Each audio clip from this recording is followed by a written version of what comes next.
I've got, oh, hold on. Did that turn you off? No, I don't think it did. Yeah, but you're coming out of your I'm coming out of your speakers. I tried to, you got some weird function thing. Maybe I had to press function. I don't know how to use computers. They don't pay me enough for that. I've got the live stream going. What? Is it plugged in? Yeah, I think so. The screen's on. I haven't had to reset it lately. I've got 91%, so I'm good. What? Okay, so it's live streaming. So if you go to our YouTube page, you can watch this if you want to rewatch it. And if you're ever not able to make it out to one of these events, we usually try and live stream. Our usual audio guy is not here. He's out of country. So hopefully he gets back quickly so that I don't have to keep doing this terrible job of getting this all set up. Anyway, it's there. What to talk about? So food's on the way. There's drinks over there. Sodas and beer. You're welcome to either or both. We're having pizza. It should be delivered here soon. And what else? We got some sponsors. Sorry, I'm looking out for pizza. Last time they came in a truck. Tech Systems, they do recruiting in town if you're interested in recruiting needs or anything around there. That's them. They usually sponsor the food. They didn't sponsor tonight, so I'm giving them like a little shame.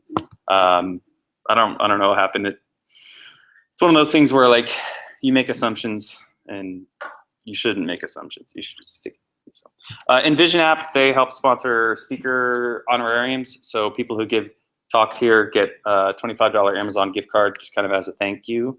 So yeah, you'll get one.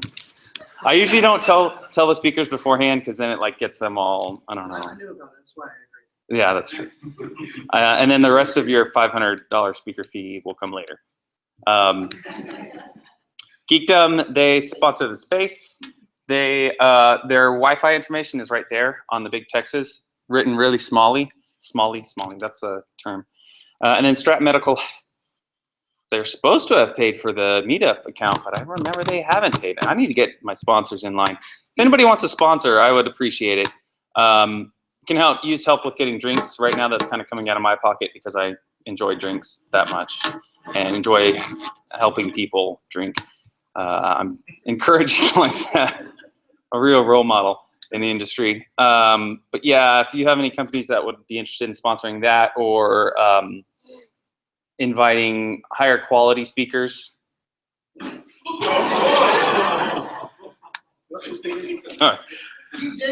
Yeah, I used to work with this guy, so I give him a lot of grief. Yeah, anyway, that would be great to do. Local events, we've got Taco Tuesday coming up. That's over at Blanco Cafe across the street, or like 2 streets down. There's also a couple of other meetups in town if you haven't heard of them. There's like a JDev meetup. There's a WebDev meetup that happens at CodeUp. Some other things like that. The Iron Yard usually has some neat little free workshops. They do some on JavaScript. They do some on coding, programming, some gaming stuff. So they have a meetup page to watch out for as well. So. Local conferences. CSS DevConf is coming to town in October. That's a CSS conference on front-end stuff, SaaS stuff, things like that. There's also Front Porch Conf coming in Austin and in Dallas. So if you're interested in anything like that. There's also a CSS Summit is an online conference in July. If you use my name, Kevin, you get 20% off because I'm giving a presentation there on a topic that I presented here on fostering an open source culture at work. So cool stuff like that. I'm always looking for contributors. If anybody ever wants to help find sponsors or help find speakers or help run the show, I will happily hand the reins over. Or if you just have little ideas here or there, please reach out to me on here or go to this link. There's a whole page of things you can submit, like a GitHub issue and say, this is what I want to do, or this is what I'd be interested in doing, or this is what you should be doing. And so, after all of this, we're going to do games. probably in that space because there's tables back there, and so you're welcome to stick around for as long as you want for conversation and stuff like that. Okay, with that, does anybody have any announcements that they'd like to throw out there? Anybody hiring or looking, or how about, yes, Code Up grads recent? Yeah, congrats. Yeah. Our demo day is 29th. Cool. Awesome. My. Yeah. I'm sorry, I'm used to it. I just went to a code. Yeah. It's nice. They got crazy demonstrations. All in what, 3 months of work? 3 or 4 months? 4 months? They moved it to 4 months now. Cool. What was I going to say about that? Oh, my piano teacher is going to be going to Code Up. Yeah. So I'm stopping piano because he's not going to be available anymore. So he's going to be busy. Yeah. So, but I'm really happy to hear that he's kind of. It's funny. Like I went to him to learn piano, and now he's going to technology because he's probably going to be a much better coder than I am a piano player. I will guarantee that, and coder in general. Anyway, yeah, first timers. Who are the first timers here? So Code Up grads. Man, awesome. Welcome. Happy to have you out here. Let me know if there's anything that was really difficult about making it out here, whether it's the time, the location was hard to find, parking was hard to find, anything like that. The food was terrible. Anything like that. I really love to hear feedback, especially critical feedback, because it's usually really constructive. So, anyway, any announcements? Anything else?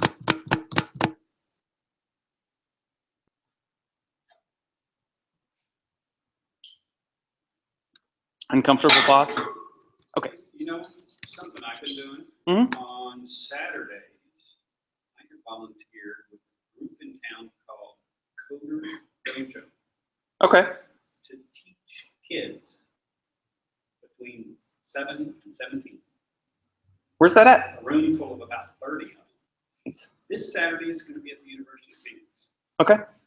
And I've been teaching them JavaScript because that is kind of the latest and greatest that I know and could pass along to them. It's an international group, started in Ireland. They lack any real curriculum or, I mean, the only direction is to learn to code and have fun. Yeah. And it's been a cool group. We're about to wrap up our first semester, I guess. We've got 2 more classes, but they're always looking for volunteers. So University of Phoenix, what time? This weekend it is at 10. 10 to 12. Neat. And that's every weekend or every Saturday? Yeah, different places. That is one of 2 or 3 now around the city. We had been having class at Mackie Brown College. Okay. On Fredericksburg and 14. That's right. And, that way? Yeah. And due to scheduling and all, we're kind of these last 2 classes we're going to sneak over to the University of Phoenix and use their facilities. But they're all in Veronica Cologne is kind of hitting it up in San Antonio. So anyone who's ever interested in helping or leading a class, they're always looking for volunteers. Can you post that And it's a lot of information? fun. Can you post that on the Meetup page in the comments? Just throw the name out there and where it's at and everything. Awesome. That's really neat. Anybody else? Okay. That CSS dev Yes. conference that you lead, they're still looking for volunteers. Oh, And cool. you get in free Yes. if you volunteer. And they're really great people. I already signed up. Cool. Have you been to one before? No. Awesome. You're going to like it. They're really great. We're actually hoping to do a Tuesday night event with them when they're in town. Just kind of a conference / meetup it'll be our biggest meetup, I hope. They usually have like 200 people show up to the conference. I don't know how many people actually come out, but that'll be neat. So yeah, that's a good point, that there's, if you are unable to get your employer to pay for things or unable to get an employer, you can volunteer and hopefully find an employer in town. So anybody else? Okay, I'm gonna seal the floor for a little bit. Who here has done any unit testing in JavaScript? That is the perfect number of people. Okay, good. So what I've been working on a little course on the side about a functional test framework called WebDriver IO, and I've been recording lessons. And right now, the lesson that I'm recording is about assertions. Assertions are a way to tell a computer to compare one value to another value and tell you if it is true or not. So I'm just going to kind of give a quick overview of what assertions are and how you would use them in coding. So here I have a basic test file, and let me see if I can change this theme to be a little bit brighter. How bright is that going to be? Ocean. I'm trying to find one that's not awful. Okay, that's fine. So there's a built-in library into Node. So I'm going to be writing Node.js here to do this. It's called assert. And you can just require assert. It's built in, so you don't have to download anything through NPM or anything like that. So I'm going to require it. Assertions work in that, let me see, I made a presentation about this. Let's see if I can find it.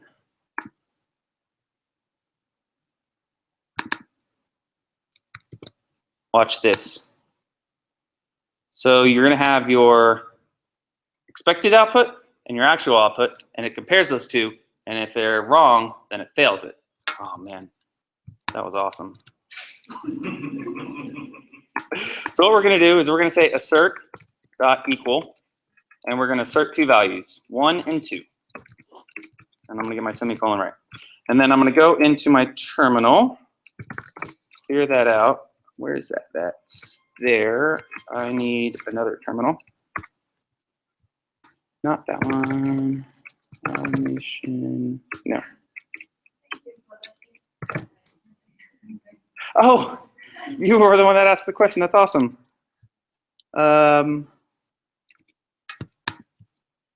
Automation landing page. There we go. Okay. And I'm going to clear this page. I'm going to do, to run this, I'm going to do node.test. So I'm just going to run the JavaScript file through Node, and it's going to run the assertion. And it's going to tell me that there's an assertion error here, that 1 equals 2. Obviously, that's an error, so we need to fix that. So that's what assertions are, as simple as that. And you use them in your unit tests or in functional tests to say, I'm going to run this function, and I expect it to return some specific value, and this is the value it's going to be. So that could look like variable expected is equal to 2, and the actual value is equal to 1. Or actually, we could do something like 1 plus 1. So here, I'm going to say, here's my actual, and then there's my expected value. So the code's going to come in, it's going to execute, it's going to process 1 plus 1, and it's going to compare these two. And if we come back in here, and if I use the right terminal, sorry, I have 2 different terminals, and I run it again, you see there's no errors this time, that the test completes successfully. So that's kind of a basic way that you can use functions, assertions. You can do something a little bit more complicated. We'll do, let's see, create a new function. Just do A, B, return A plus B. And then let's just do this here. Sum of 1 and 1. So what this is going to do, it's going to call the sum function. It's going to pass in 2 numbers, and then it's going to give us the actual and expected. So let's save that and run it. And if I did my code correctly, it passes. So if I were to change this 1 and 2, it should fail. Oh, man, I've got 2 terminals open and I keep using the wrong one. Okay, so now it failed. It's a good thing when you're doing unit tests to make sure that it fails. As soon as you get your unit test written, make sure that you can actually make it fail, because sometimes it'll pass just because you have a bad unit test. So yeah, keep that in mind. To see this in a real life situation, in an actual test, I'm going to show you another file of mine. This is some WebDriver IO code that goes to a URL, gets the title of the page, and then asserts that the title is equal to this value. And then it clicks a button, and then it gets the title again, and it does another assertion. So here's equal, that the new title is equal to this new value. And then it gets the URL. It uses an includes string function to check that the URL includes this file path. And then instead of doing equal, we're just going to do OK. And OK is going to check whether the value is truthy or not. So whether this is true or not. And then this right here is a message that you can pass in. So if the value fails, or the assertion check fails, it will show that message instead of true does not equal false, which is not a very helpful message. So now if I open up this terminal and run npm test, now it's running my script. Here you saw that browser window pop up briefly. That was the actual test it was running.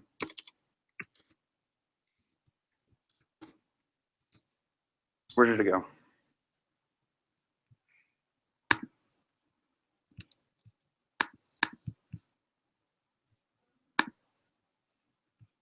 What just happened? Ah, okay, it was hiding from me. Okay, so now you see it says that there's one passing. So if I go in to my index.html file and I change the name of this title, save it, it's going to fail on this assertion. So let's see it actually fail. So this is what that failure looks like. It's a little bit cleaner than in our other test where it was this messy assertion error business. That's because this test doesn't have any sort of test runner around it. It's just plain JavaScript. In here, you see this like describe and this it. This is a test framework called Mocha. That's really cool. And it provides you kind of a wrapper for writing unit tests. So there's a lot more to writing unit tests than assertions, but assertions are like a key thing about unit tests. So I wanted to just give a brief talk about it. And if I go here and assert, here are the assertion docs. It's built into Node.js. It's been in there for a while, so you don't have to be on the latest version to have it. Here's the OK assertion. They also have not equal. So if you want to validate that 2 values aren't the same, you can do that pretty easily. There is, you can expect something to fail. You can expect it to throw an error. So if you want to test that your code properly throws errors on bad input, you can do that. There's also, so I mentioned Mocha.js. It's .org. Yeah. This has got a ton of stuff to it. So check that out if you're interested in it. And then there's another assertion library out there called Chai.js, or I guess it's just Chai. And they've got, let me see. They've got a different way of writing your assertions.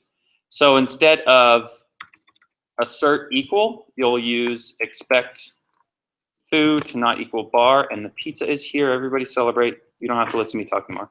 So instead of something like this, this, you do expect title to equal. And that's all I got. So that's assertions. They're really cool. And I'm going to get the pizza so that we can eat pizza.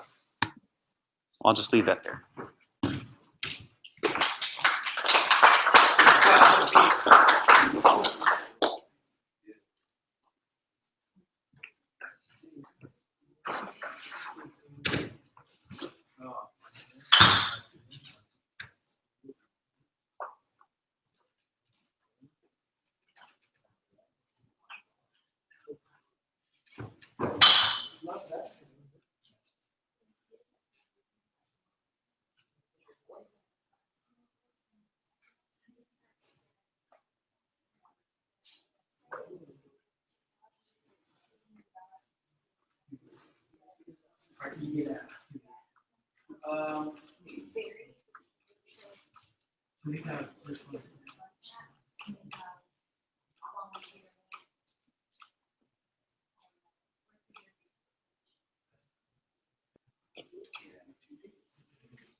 Yeah.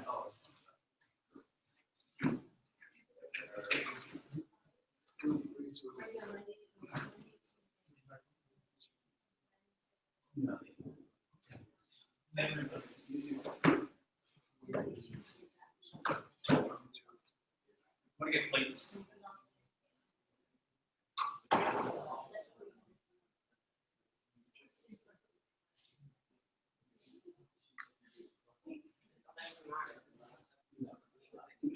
Yeah.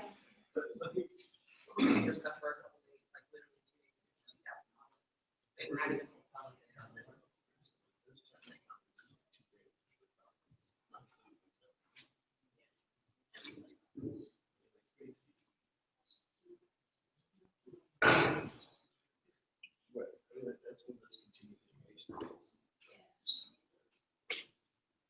Some of it is worth. Yeah. It's kind of the reason why I don't know C# until I had the other job. Until it was like, it's like, I can afford to compile it.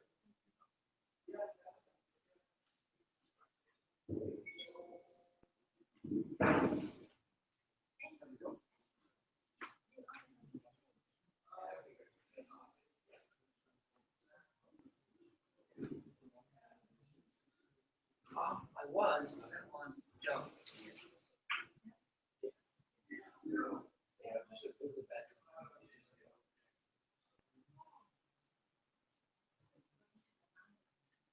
Get pizza. Everybody needs chopsticks. There's some right there. And the plates are mini. I want to see someone eat. Me too. I don't know how you do that. Yeah.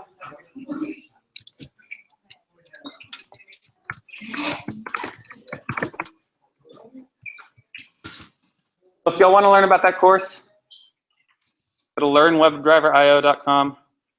And it's half off right now. And if you're really interested, I can give you a discount code. But this is the easy handling with assertions. And there's another video. There's a couple videos out there if you want to watch kind of the stuff. Yes, it is. That's me. I'm working on lesson 3, so I still have a lot of lessons to go through. But a lot of cool stuff in there. So that's learnwebdriverio.com if you are interested. And let me know, and I'll give you a Hill Country JS discount code for another 40% off or something. Because I'm just trying this stuff out. Ready? Yeah, I was thinking for one chance that- Well,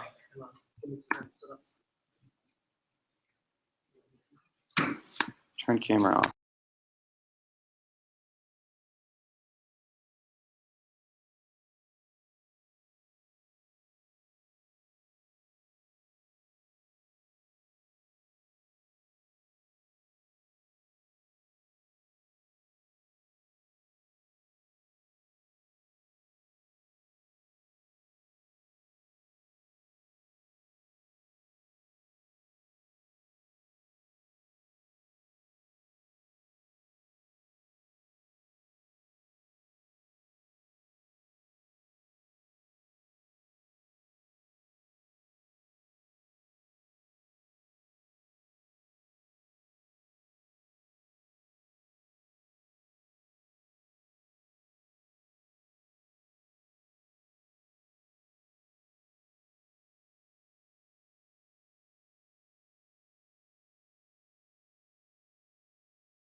I got it.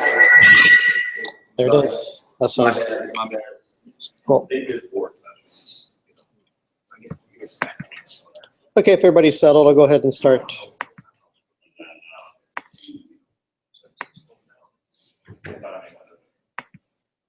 You know, a good MC would introduce you, Well, but I'm not. that's okay.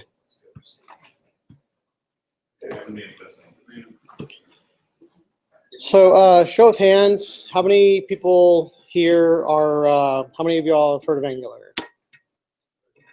Okay, that's good, that's good. Let's get started. How many people have heard of Angular? How many have heard of Angular?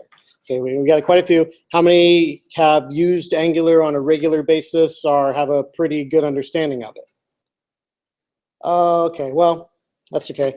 You know, this will be recorded, and once you get a good understanding of it, you know, you can always come back.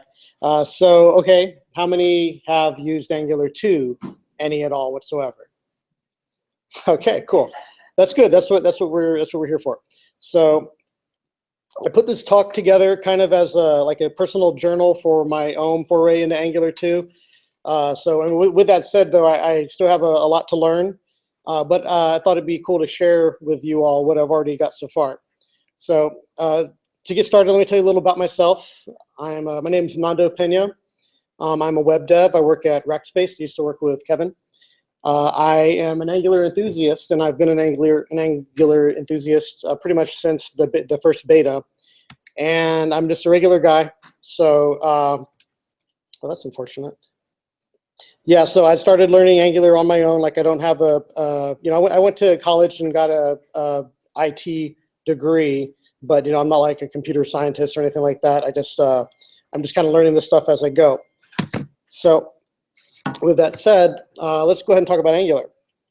This talk's mostly aimed at people that are familiar with Angular 1 or NG1, as I'm going to refer to it, unless I forget. But just in case, I kind of assumed there'd be a lot of people here that weren't familiar with Angular already. So I think it'd be kind of good to preface what is Angular.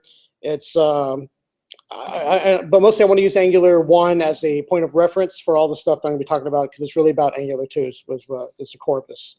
Angular 1 is a framework for creating dynamic web apps. It's created by Google. It's very mature, even though it's been going through some dramatic changes.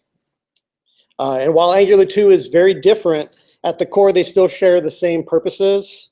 There's a bunch of features that are in common to both of them. And in general, Angular, whether it's 1 or 2, it's a framework that includes HTML templating. So you've heard of different templating languages. That one of the core philosophies of Angular is that you just use HTML with extensions for your templating.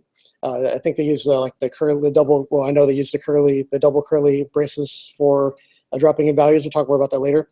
You're going to get data binding. That's going to take care of a lot of the having to manage your events manually by creating binding events. Dependency injection. A big feature is the separation of DOM and logic. You can still kind of tie it together. You can still have logic in the DOM, but in general, one of the big benefits is that you can separate them and keep them separate. And it's all fully client-side. So none of this stuff, for Angular 1 anyway, none of it is going to be available on the server. That's different for Angular 2, but that's kind of beyond the scope of this talk. And what this gets you is you can reduce a lot of the pain points that you kind of run into whenever you're doing typical vanilla JS web development. So, you know, you don't have to like register all these callbacks. You don't have to marshal your data from your API to your UI, at least not in the same way you typically would. It reduces a lot of the plumbing code you typically would write. And even though you still are going to have to do some DOM manipulation, depending on how complex your application is, a lot of that stuff is minimized if you're using Angular.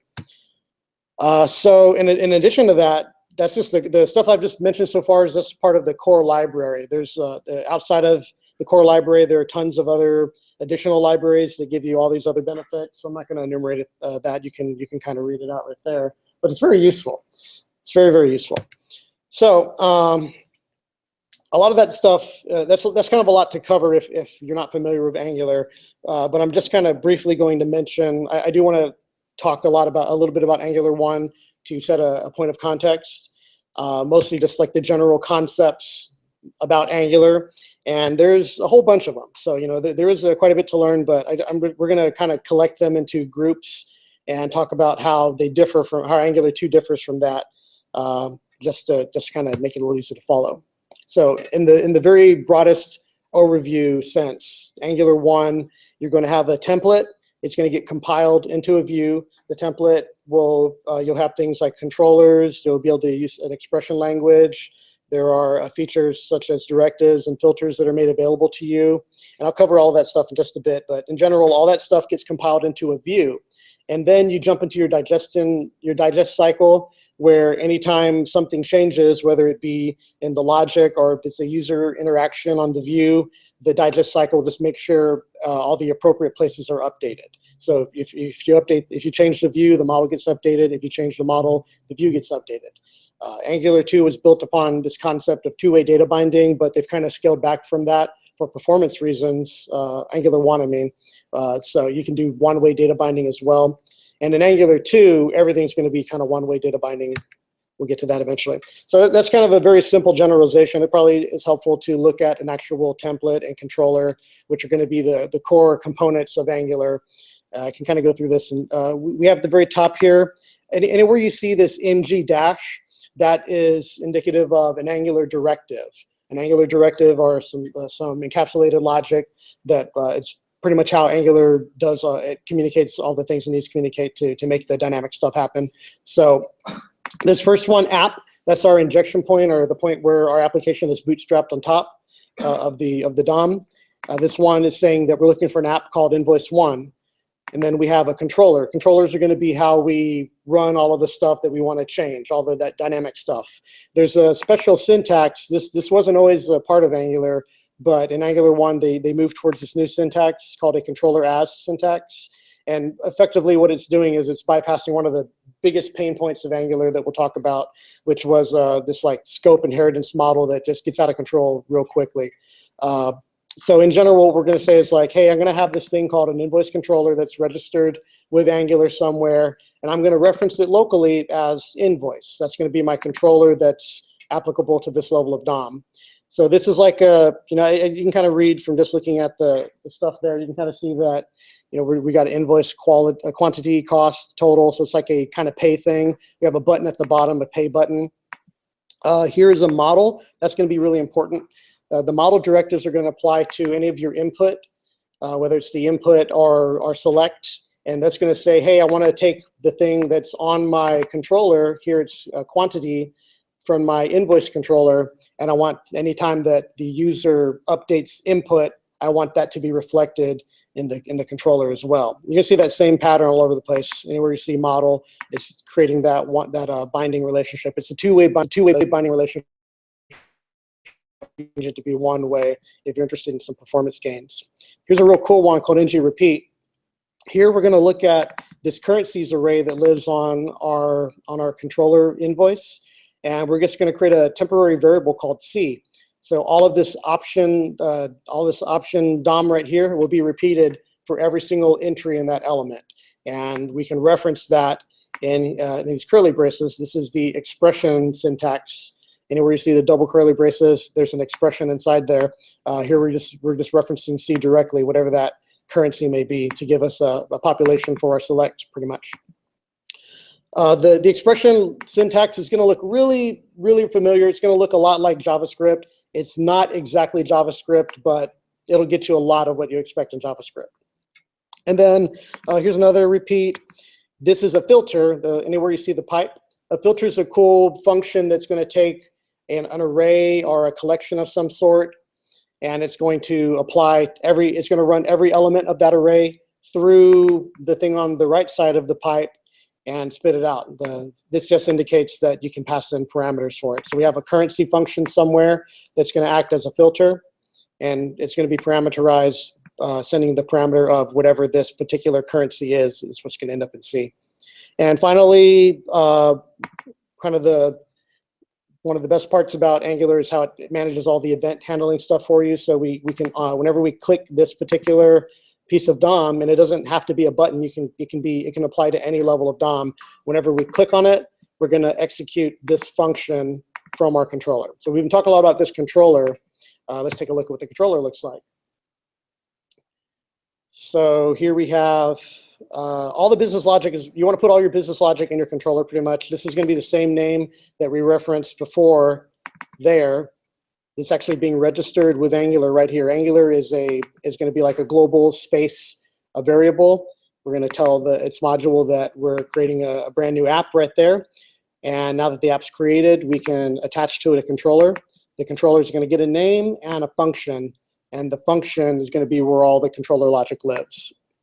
So all of the scope of this function is what we're using for our model over here. So this invoice right there, that just equals whatever this function returns. So that's why you see this a lot. The function, functions are first-class citizens in JavaScript. So not only do you have, does a function typically return a value, but the function you can attach, properties to it, and you can reference those properties wherever it ends up. So that's exactly what we're doing in Angular. We're attaching it, revealing it on our DOM as invoice, and then we get access to all of those properties via invoice dot whatever.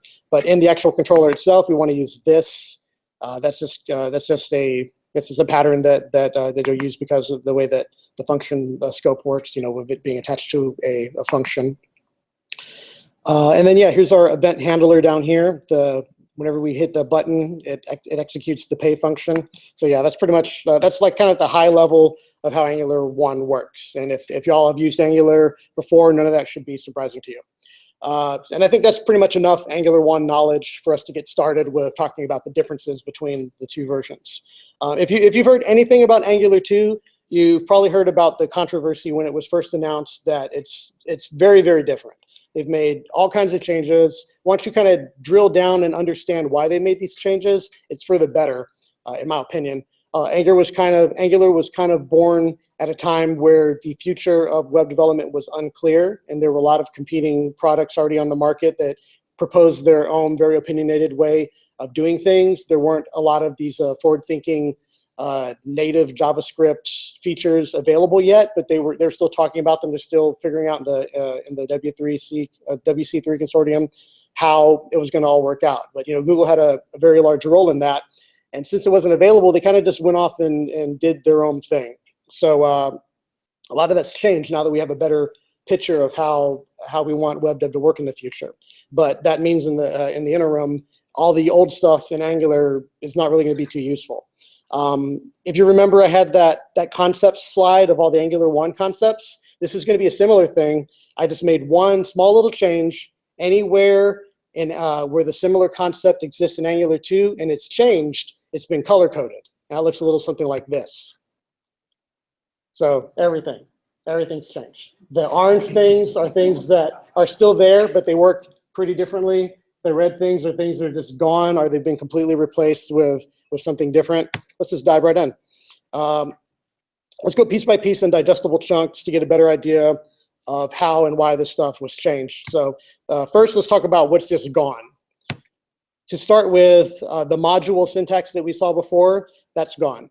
We can click on here and get a look at what that looks like. This is straight from the documentation. I'm very lazy. Instead of just like copying the pertinent stuff, I'm just going to link out to the places where I'm getting this stuff from. And I think this is kind of better because if you're grabbing my deck, you're going to have all these links, and you can go through the same journey I went through to learn all this stuff and just kind of read these individual pieces to understand what's happening. So yeah, this is the module syntax as we showed before. Angular is a global space member, and then we're executing the module function, naming our app. If you see this extra parameter here, that means that we're creating the app. If you don't see it, that means we're referencing it, and from that we can store that reference, and we can access all the module values, or the variables like value, config, controller, directive, all the stuff that we use to slap our app together. So all that's gone, and it's probably for the best, because in my opinion, one of the most frustrating things about Angular was this unique special snowflake of a module system that they used. It wasn't compatible with any of the very common module frameworks that are already out there, whether it be CommonJS or Require or the export thing that Node does. It didn't work with any of that. You had to have shimming in there, and it just got real convoluted. Although I will say the one thing it had going for it was kind of simple to understand, but that's about it. But now it's been replaced with the ECMAScript 6 import syntax that's been proposed. I don't know if it's in Chrome yet. I'd expect it to be in Chrome before it's in Firefox, so I might be wrong about that. That's just based on the web component stuff that's been available in Chrome already, but hasn't quite made it to Firefox yet. But this ES6 syntax, this is just the standard stuff that they're proposing. It's already available in TypeScript, and we're going to hear a whole lot about TypeScript if you're learning Angular 2. You just drop in your import statement right there. This is the name of the thing we're pulling it out. This is where we're getting it from. It's real familiar if you're from Python or any of those other kind of static libraries that have this kind of thing built in already. Then this should not be that weird to you. Now that is going to change the way that our apps are bootstrapped quite a bit, but we'll kind of cover how you can kind of gloss over that. So I talked a little bit about TypeScript before. I highly recommend, if you're going to learn Angular 2, to learn TypeScript. It's very much worth the effort. We'll talk about that later, but you don't have to. You can still do all this stuff in Angular or in JavaScript 5 or ECMAScript 5. I don't even know, like, they're calling it ECMAScript 2016 or whatever. I'm just going to use ES6, 5, 7. That's what I'm familiar with. But you can pretty much do all the same stuff with JavaScript. You're just going to want to create these ifs right here. That's an isolated execution thing. And you can see right here what it's doing is it's creating a function. It's wrapping that guy up. And that function is going to be given this parameter, which is the window.app, which is the global space. If that doesn't already exist, then it's going to just create a brand new one. And either way, something is coming over into this function. And that pattern is going to be all over the place. It kind of adds a little extra, I mean, not really boilerplate, but it's going to add an extra top and bottom line if you're going to be working purely in the JavaScript 5 world. And that's going to be all over the place for you to get access to that application context. So, and that's just another reason why I kind of recommend sticking to TypeScript, because it comes out a lot cleaner. Next, we got a $scope. This is another one that I don't think is going to be missed hardly at all. $scope. I don't know if this is going to, yeah, so we got $scope. It's a specialized service that is included with Angular. And we used the controller syntax before, the controller as syntax. Before they had that, if you wanted to expose anything to your DOM, you had to attach it to the scope. So you have the scope service that's provided by Angular, and anywhere I want to get something into my markup, like right here, it's expecting this model called username.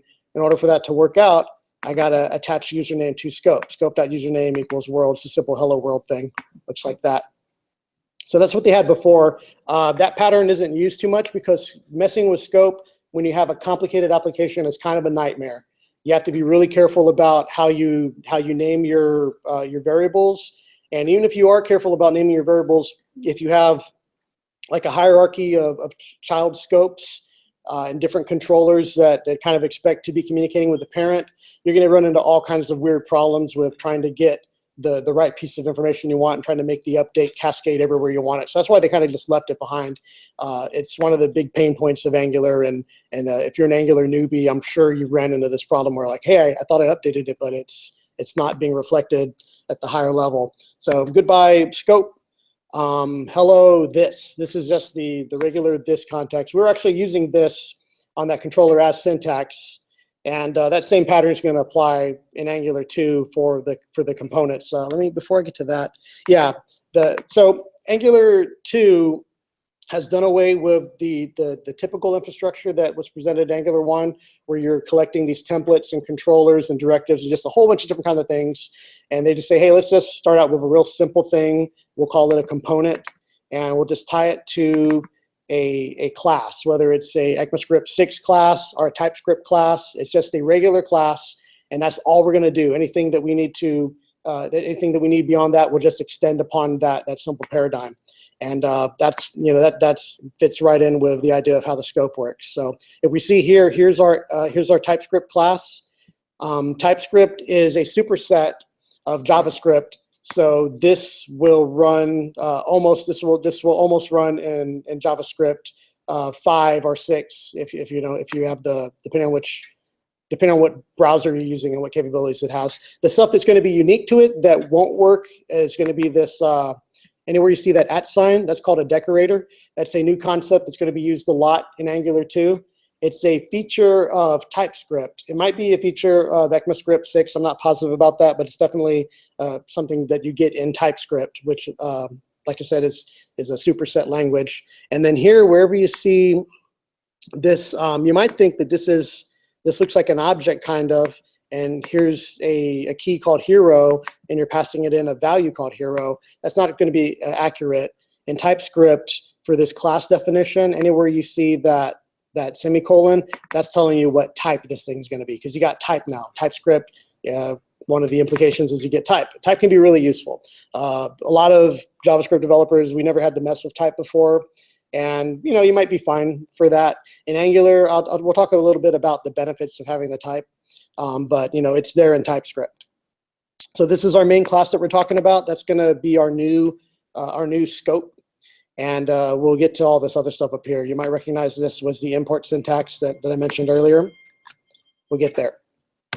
Next, the controller, the service, the filter, the directive. All of these were all of these were in Angular 1 specialized functions where you would pass it a function object, and you'd give it a name, and it would spit out the controller, the service, the filter, the directive. And sometimes you'd use a factory, or you could use the call specifically created. There were multiple ways to do this, and that led to a lot of confusion on when do I use this way, when do I use the other way, when do I have to return a value, when do I just have the object modified in place. So there was a lot of nuances to learn about the differences between all of these, and that goes away now with this the class plus decorator paradigm of the component-based nature of Angular 2. I won't dive into all of these, but I do want to show you directive, because directive is a specifically ugly beast. Here we have a special directive. We talked about the directives a little bit about the ng application or the ng repeat. If you want to make your own custom directive, and if you have a big application that you're working on, you're inevitably going to want to create your own custom directives to keep everything clean. But still, you're going to have to mess with this monster right here. A lot of these properties are optional, but you got to learn what every single one of them does, and it can be a nightmare. Like, look at this guy. Compile returns this thing that has like a pre-link and a post-link, or you can do it a completely different way, or you can do it over here. It's just like, it's insane. Whenever we get new guys on our team at work, almost always one of the hardest first hurdles is to understand how the directives work. And thank God all that's gone now with the new class decorator thing. So this is the same stuff I showed you before. You got your little class guy, and you got a decorator, and all of your, maybe this one might be a little bit, yeah, so these aren't directives, but if you want to make a directive, you just attach to it an @ directive, and it's real simple. Directives, we talk about this a little bit later, but yeah, like in general, all of that mess of having to learn all these different pieces has been replaced with, you take your TypeScript class, you slap on a decorator. So in general, more specifically, here's how it's going to translate. Your controller is your class object with @ component. Everything's components now. The word controller kind of disappears. It's still used kind of semantically, because this is the logic controlling the stuff, but everything's components now in Angular. A service is going to be a regular class that has the injectable feature of it. A directive gets the directive decorator, and filters are called pipes now. They work a little bit differently. That's coming. So that's all this stuff that's been just completely replaced. That's honestly probably this is going to be the more complicated part. The stuff that's still there, but it works very differently. The template's a big one. So I think I've heard probably the most complaints about all the changes that they've made to the template syntax from Angular 1 to 2. So it's true that it's very, very different, but at the same time, there's less. Like there's fewer things you have to be worried about.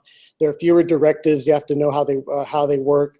It's kind of been broken down into much smaller building blocks that can be combined in ways to create the same functionality that you were using before. You were getting before out of very specific directives. Let's dive into this guy. We're going to spend some time here. I'll try to fly through it. This is going to be a really good resource if you do know Angular 1 and you want to see how your knowledge transitions over to Angular 2. Angular 1 has the double curly braces to do bindings. These are anything that happens inside those is going to be an expression that's evaluated. This VM is stands for the view model. In that controller as syntax we talked about, we created a name in order to reference our model object from. That's all this represents. You can call it whatever you want, and then you get the thing that's attached to it. The cool thing in Angular is you can, once you have your object assigned to your, once you have your class, your component class assigned to your template, you can reference any of the members, the things we're saying, this dot quantity, this dot invoice. You can reference them directly without having to reference the this. That kind of goes back to the way that the scope used to work, but without all the hassle of the problems that the scope brought in with that. You still got your filters. That's the pipe. That looks almost identical, but it works a little bit different under the hood. Before, in our ng repeats, we'd create a local variable that we can use to reference within that level of DOM. You can still do that, but here's where it starts to get a little scary looking. We have an ng4, which is replacing the ng repeat. This asterisk means something special, but we can use this let syntax so that it's very, very clear to the person looking at our DOM that, hey, I'm making a local variable that's just going to be available right here in this level of scope, and I can reference that right there. This is the guy that's coming from the component that we're populating this from. It's going to be a collection or an iterable of some type. So there's a lot of these directives have, oh, I have a question? The asterisk, I'll get to that in just a second. That's going to take a little more explaining. Yeah, the ng app's gone. ng class is a little bit different. You can actually do this real cool thing now where you can attach to a class directly. You're going to see two different types of bindings. Everything in Angular is going to be a one-way binding. You can still get the two-way bindings by using both of the syntaxes. So the bind from the attribute, you use the square brace, and then to bind to an event, you use a parentheses. And then if you want to do a two-way binding, you do the square brace on the outside and then the parentheses on the inside. They call it the banana box because it's like the little bananas inside the box. You always want to do it that way, though. And that's how you can get two-way binding. It's not actually a real two-way binding. It's just two one-way bindings. Yeah, so here we go. That's for anytime you're gonna use the parentheses anytime you're trying to bind an event to happen. And we're talking about the out-of-the-box events that are already going to be in there. You can also specify your own events. You know, click, mouse over, key up, all that stuff is bindable. Whenever the person clicks on this thing, I'm gonna do this thing over here, and it looks pretty similar to what was happening over here, honestly. The controllers are gone in place of this component syntax, and the component itself, instead of the template referencing the controller, you have the component referencing the template. You can do a template inline if you just say template, or you can have your template stored externally in a URL. Same thing with your styles. The hide property, href. This just, all this thing's a really great resource. You just say, here's the thing I know in Angular. How do I do it in Angular 2? And it shows you all that. So those are the directives. You have the pipes. Those are going to be really familiar in terms of interface. But one of the things that you might be dismayed about is filter and order by are gone. They were used, you can probably imagine what they would do. I have a collection, I want to filter it. I'm going to give some sort of condition that's going to determine which members of that collection come back. I want to order them. I have a collection. I'm going to give some sort of condition that's going to determine in what order they appear.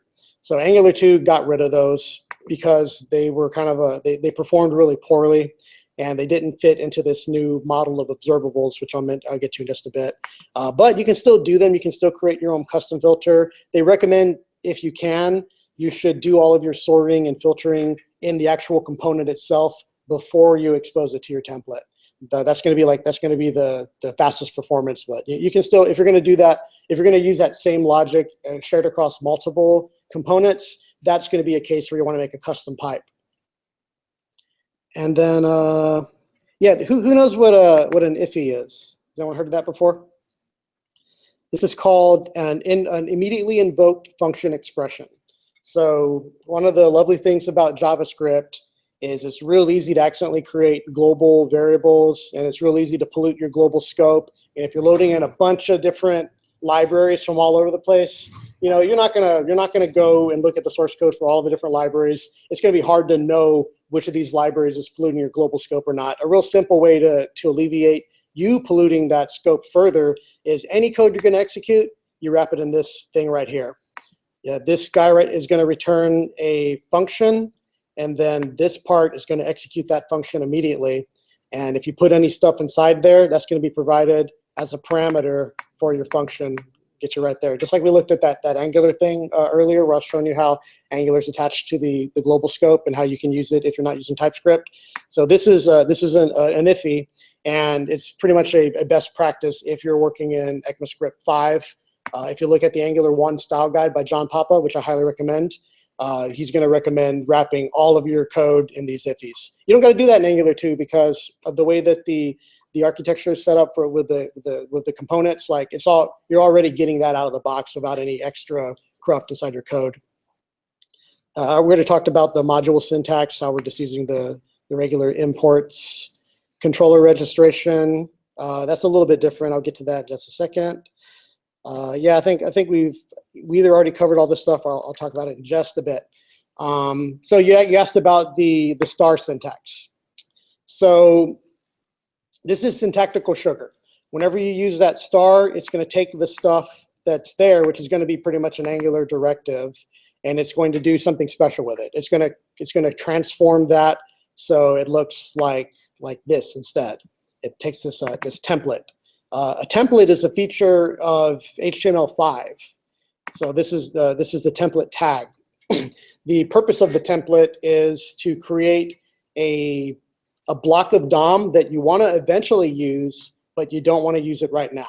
So if you think about Angular provides some directives like ngIf, ngHide, ngShow. Those are things where you can bind the existence of a piece of DOM to a Boolean that you can kind of toggle DOM on and off. So before it would do that just by changing the style to make it hidden or not. But with this template, you can activate or deactivate the template, and it is completely removed from the DOM, which means any kind of DOM functions that you're running, like querying the DOM, is going to happen faster, and you don't have to worry about that stuff like creeping out when you don't really want to use it. This is going to be kind of hard to understand. You really need to kind of like look into web components. Like, you're talking about shadow DOM templates. That's where the import syntax comes from. If you like look at web components, Angular takes a lot from the web component design philosophy, and it actually uses a lot of it too. Like if you don't have this template, if that's not built into your browser, the ability to use the template, Angular 2 will automatically patch that in. It'll like like a shim or a polyfill will automatically provide that for you. So ultimately, if you're like me, and that's like a whole lot of stuff to keep in your headspace, you just gotta kind of remember, anytime I'm doing something that's going to be generating DOM, hiding DOM, showing DOM, I just got to put the little asterisk in front of it, and that's going to handle all this stuff for me without me having to worry about what it all means. But it's kind of complicated. I don't fully understand it myself. I've just, this is one of the things that like I reread again, thinking someone would probably ask about it because it's a little confusing. But that's going to apply for your if, your switch, your for. I think there's a hide in there somewhere too. So that's what that's all about. Yeah, I already mentioned the template. Here's the actual template tag. I just have this in here so if anyone's looking at this deck, they can learn more about how the template works, because it's a critical part of the whole Angular component setup. I don't know it off the top of my head. Google Chrome supports it. So Firefox, I think there was a reason that they haven't jumped on this web component bandwagon yet, but there are perfectly good polyfills out there. They're already built into Polymer. They're built into Angular 2. So you don't have to really worry about it if you're just using the build tools provided by those. Dependency injection, that's another thing that's been changed, overhauled from Angular 1. And we're past the halfway point if anyone's wondering. So dependency injection is this cool thing in Angular 1. It's real magical. You just reference some services or filters or whatever that you've already registered with Angular. You reference them in your controller, and Angular just goes, oh, I know where that is, and it just throws them in there based on the name of them. So here you see like the Angular module is being referenced. We're creating a new controller. This is a function declaration. It's being hoisted up here and provided for this controller. And Angular is going to take a look at the parameters there and just throw in the services that you're referencing without you having to worry about it at all. As long as you've already registered those with the module itself when you created the module, then the dependency injection magically will stitch that all up for you. Although it's not considered a good practice, because if you minify your code, everything breaks, because you minify it, the parameters get changed to A, B, C, and Angular doesn't like, I don't have anything called A, it doesn't know. So they have a different syntax you can use where you provide to it, you inject in it an array that matches the same order of the things you want injected inside, and then Angular will figure out all of that stuff, even if it's minified for you. That's gone. Instead, we got that stuff already showed you, that import syntax. So the import syntax is the first piece of it. You bring in your external piece of code. It's imported, so it's available at this level of scope. And then you have to kind of manually wire everything up together. So if you have a directive, you got to list it. You have to tell it if your component wants to use that directive in the markup, you got to list it as a directive. If it's a service, you list it as a provider. And then for services specifically, the provider is going to go into the constructor. The constructor is a TypeScript thing, or it's a ECMAScript 6 class thing. You have a constructor for your object, and you pass into that the parameters that are needed to create your object. So that's all part of the new injection thing. It's very manual, very hands-on. You have to like import it. You have to provide it in the component layer, and then you have to manually inject it into your constructor. So it sounds like a hassle, honestly, but so that's like one con, is that it's less magical, but a benefit is it's less magical. And you know, if you think about it, like I work on a pretty complex code base, and if we don't document your controllers and services with all of their dependencies, like I don't know where the hell this dependency is coming from. I know what it's called, but I don't know which of my libraries it's coming from. If I want to like look into that guy and find out how it works and find out why it's not doing what I think it's supposed to do, it's been pretty hard for me to try to find it, lacking the proper documentation for my method. So, you know, it's give and take. Like, you don't get all the niceties of having the injection handled for you automatically, but it's very explicit. You can follow the trail real easily. You know exactly where the code's coming from, and I think that's overall a win. So let's talk about the new stuff. Here's where it gets exciting for me.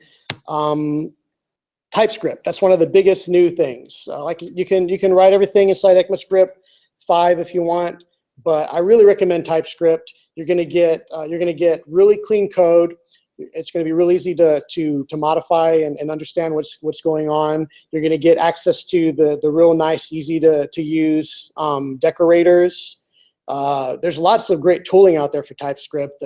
Out of the box, the Angular generator I'll mention in just a bit, is going to like give you all your scaffolding so all your types can be registered. If you're using VS Code, or there's a number of plugins available for Sublime Text or for Atom, it gives you IntelliSense because it knows what all the types are, and it can like look everything up for you. So that's really great, but it is optional. It might not be for everybody. In addition to that, like you get some OOP inheritance type things that are really useful.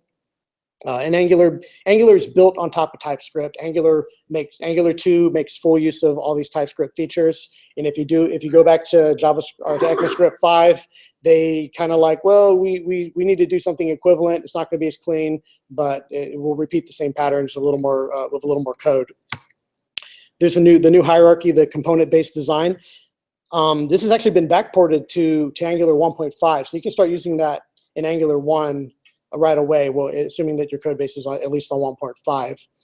So all of that directive, controller, service, filter, all of those can be rebuilt as the components, and you can start getting your app ready to port over to 2. That was the intention of them backporting it to 1.5. There's a new data flow.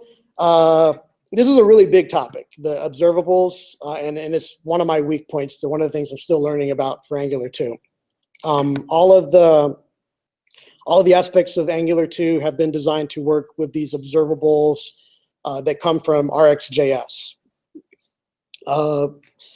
Effectively, an observable is like a stream of data, and you can subscribe to it to kind of do event handling or just listening to whenever data changes. You can create observables from promises or from any collection type, and when they change, they will kind of fall into this stream-like flow. You can you can come in at either end of the stream and attach things. So it's really cool, but like I said, it's very, very new to me. It's a very kind of more functional way of doing things. What's up? I got a question? RxJS, is that reactive? Yeah. The question is, what's RxJS? This is, ReactiveJS, ReactiveX library for JavaScript. So if you've been, the whole like reactive thing's real big right now, web design, web development, and understandably so, because it's really fast. It's really usable or flexible, but it is a very kind of new paradigm that Angular 2 is making use of. So like I said, it's one of my weak points. The other one of my weak points is this new thingy called Zone.js. Effectively, what I've learned is that Zone.js is a change detection library, or it's not a change detection library. A zone is a execution context. It's like a block that you can create, and you can run things inside that. Specifically, you can run asynchronous things inside that. It doesn't have to be synchronous. You can run things inside that, and the outer zone will be able to like monitor and see when those things start and stop. And that's Angular's using that mainly for 2 things. It's using that for change detection in lieu of the digest cycle, which was just like, I'm just going to keep looking at all this stuff and see if anything changed, which is like really wasteful. Now you got these zones, and whenever something in the zone updates, the zone learns about it, whether it's asynchronous or not, and the zone produces an event, and it kicks off just that very, that isolated place gets updated with the proper update. So it's much more faster, but only because it's not wasting cycles just like looking through a loop. And it's going to give you much better stack traces, like really, really super useful stack traces. Anyone here that does Angular 1 dev, if you try to look at your stack trace whenever something goofs up, it just gives you a bunch of gibberish that's happening in the Angular library. And it's kind of hard to, unless you just set up a whole bunch of breakpoints in your code, it's kind of hard to really debug things that go wrong. Well, not anymore with the zone thing. All of that stuff gets logged as it happens, specifically in the zone where it happened. It's real easy to trace things back and replay them. And the new build tool, Angular CLI. Has anyone ever used Ember before? Ember has this really cool CLI. Angular pretty much just like hijacked it.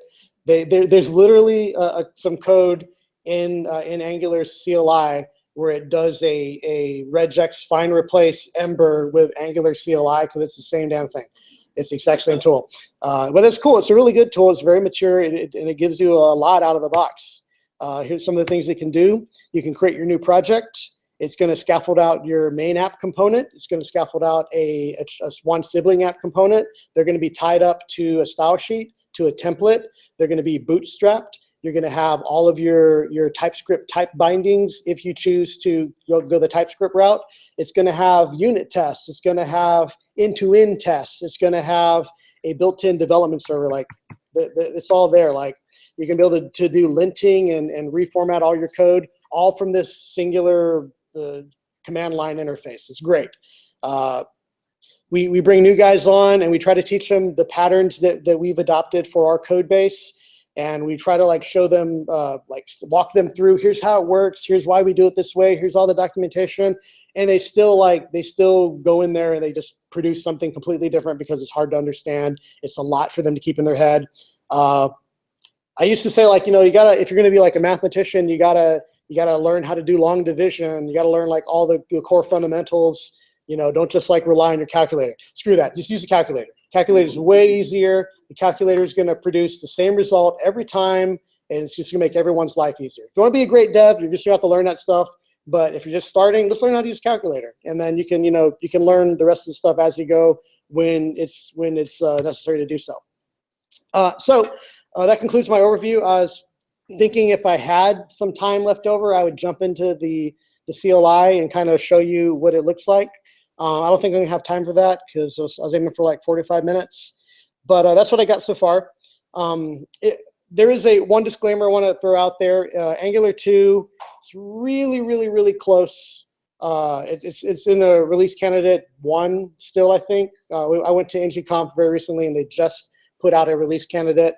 It's probably not ready for prime time, but it's definitely ready for you to jump in there and start learning. It's a lot more stable than it's ever been. In the early days, it was crazy. Things were changing all the time. There's some stuff in here I didn't even bother mentioning about routing because like it just changed, and I don't know how it works anymore. So, but for a lot of the core stuff that is in there, it's going to stay the way it is. And if you want to know how to do it, you should get out there and start learning it. If you don't know Angular 1, forget about Angular 1. Just go straight to Angular 2. I feel pretty confident that it's going to be just as big as Angular 1 was. There's React and all the other stuff out there.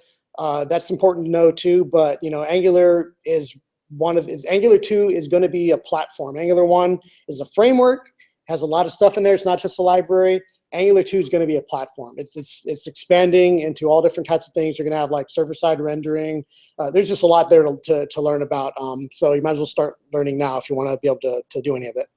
I got some resources. This is all the stuff I was kind of digging through that I either directly referenced or things that I was using to put this deck together. It's all available if you need that. If you need a link to the deck, it's up on the JavaScript Meetup page. And I'm Nando. You got any questions? That's my presentation.